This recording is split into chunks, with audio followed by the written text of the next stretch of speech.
Hello guys, welcome back to Kiruthik Pavithra YouTube channel. So இன்றைக்கி வந்துட்டு Friday ஆஃப்டர்நூனுக்கு மேலே என்னென்ன நடந்தது அப்படிங்கிறத இந்த வீடியோவில் காட்டியிருக்கேன். வாங்க வீடியோக்குள்ளே போகலாம். ஸோ தம்பி வந்துட்டு ஆஃப்டர்நூன் போல் தூங்கி எழுந்திரிச்சிட்டான். அவனுக்கு வந்துட்டு அரிசி பருப்பு சாதமும் அரைக்கீரை பொரியலும் முட்டை வந்துட்டு பாயில் பண்ணி வச்சுருந்தேன். ஸோ இதுதான் இன்றைக்கி கிருத்திக்கோட லஞ்ச். அது மூலமாக எனக்கும் அதே சாப்பாடு தான். அது போக தம்பிக்கு வந்துட்டு என்ன ஆயிடுச்சுன்னா வாமிட் எடுத்துட்டேன். எதனால் ஆச்சுன்னா காலையில் எந்திரிச்சதுமே ஃபஸ்ட்டு வந்துட்டு பப்பாயா ஜூஸ் கொடுத்துட்டேன். அவனுக்கு நான் ரொம்ப நாள் ஆச்சு பப்பாயா ஜூஸ் கொடுத்ததே இல்லை. எப்போவோ ஒரு வாட்டி அப்புறம் கொடுத்ததே இல்லை. அப்புறம் கிளைமேட் சேஞ்ச் ஆகும், எதுக்கு கொடுக்கணும் அப்படின்னு விட்டுட்டு அவனை ரொம்ப நாள் கழிச்சு இன்றைக்கி தான் கொடுக்கலான்னு கொடுத்தேன். அதுவும் ஒரு டம்ளர் நிறையா கொடுத்துட்டேன். அவன் அப்போவே ஒமாட்டேன் நான் காலையிலேயே சரி விட்டுட்டேன். அப்பவும் அவனுக்கு வந்துட்டு லூஸ் மோஷன் ஆகிடுச்சு, விட்டாச்சு. அதுக்கப்புறம் ஒரு 11:30 போல் மறுபடியும் வந்துட்டு பப்பாயா ஜூஸ் கொடுக்கல, பைனாப்பிள் ஜூஸ் கொடுத்தேன். கொடுத்ததுமே வந்துட்டு அவனை படுக்க வச்சுட்டேன். ஸோ அவனுக்கு வந்துட்டு ஜீரணமாச்சுலான்னு கூட எனக்கு தெரியல.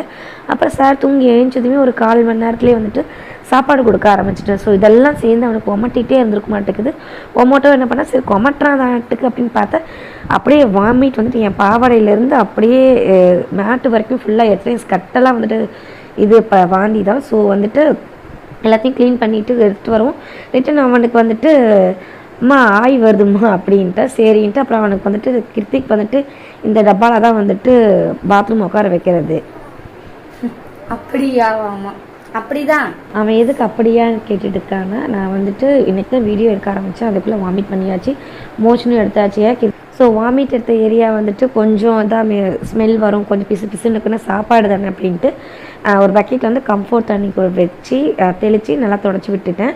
ஸோ அவன் வாமிட் எடுக்கவும் என்ன பண்ண தெரியும், டப்புன்னு கையில் பிடிச்சிட்டேன். அது எங்கே வைக்கன்னு தெரியாமல் ஒரு பார்ட்டிஷன் பிளேட் ஒரு பார்ட்டிஷனில் வந்து வச்சுட்டேன். ஸோ இதை வந்துட்டு கீழே ஊற்றிட்டு மீதி வந்து கோழிக்கு போட்டுடலாம் அப்படின்ட்டு கீழே வந்துட்டு கோழிக்கு போட வந்துட்டேன். தம்பி வந்து அதுக்கு என்ன பண்ணிகிட்டு இருந்தான்னா போய் ஸ்லிப்பர் போட்டுட்டு இங்கே கோழிக்கிட்ட வரலாம் அப்படின்ட்டு இருந்தான். நான் வந்துட்டு அதுக்குள்ளேயுமே கோழிக்கே போட்டு முடிச்சுட்டு அங்கே மேலேயே நான் ஏறிட்டேன். சார் வந்துட்டு அவ்வளோ நேரமும் நின்று செருப்பு மாட்டிக்கிட்டே தான் நின்றுட்டு இருந்தான்.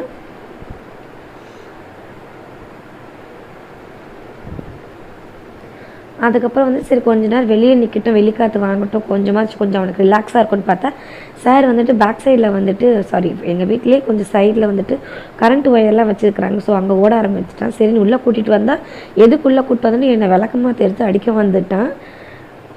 இவனோட இதே தொடாது. அவனுக்கு பிடிக்காத ஏதாவது பண்ணிட்டேன்னா ஏதாவது லெட்டர்னு என்னை அடிக்க வந்துடுறது. ஸோ அவனுக்கு எல்லாம் பண்ணி வச்சுட்டு நான் சாப்பிடாத மாதிரி 2 கரண்டி சாப்பாடு மட்டும் சாப்பிட்டு அம்மாவுக்கு வந்துட்டு வெங்காயம் வந்துட்டு உரித்து அறுத்தும் கொடுத்துட்டேன். ஏன்னா அம்மா வந்து ஹோட்டல் கடை ரன் பண்ணிட்டு இருக்கோம் நாங்கள். ஸோ அதனால் அம்மாவுக்கு வந்துட்டு வெங்காயம் கொடுக்கலாம் அப்படின்ட்டு எங்கள் வீட்டிலேருந்து பேக் சைடில் வந்துட்டு இந்த வேலி போட்டிருப்பாங்க. ஃப்ரண்ட் சைட்லேயும் போகலாம், ஆனால் போனால் ரொம்ப சுற்றி போகணும். அதனால் வந்துட்டு நான்